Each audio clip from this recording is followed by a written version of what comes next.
Hi guys, good morning. Ito yung protein ng isang buhay empleyado. Ano tayo ngayon?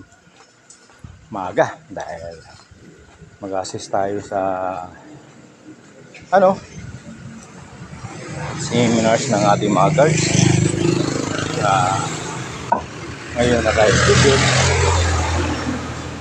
Ito yung isang buhay empleyado ng mga security guard na habang naka-duty, naka-deploy, continue learning ang nangyayari kasi niya request ng kliyente, naka-plan sa agency na ang mga guards natin kailangan magkaroon ng mga refresher seminars.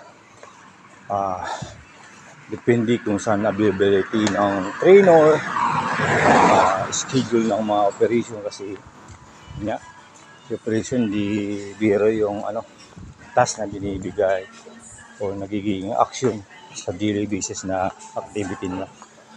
Yan po yung guys ng isang empleyado ng security na hindi po biro. Baka sinasabi na madaling trabaho. Hindi po. Habang gagard kami, tumatalima sa mga alid ng Tony na yan po yung isa sa mga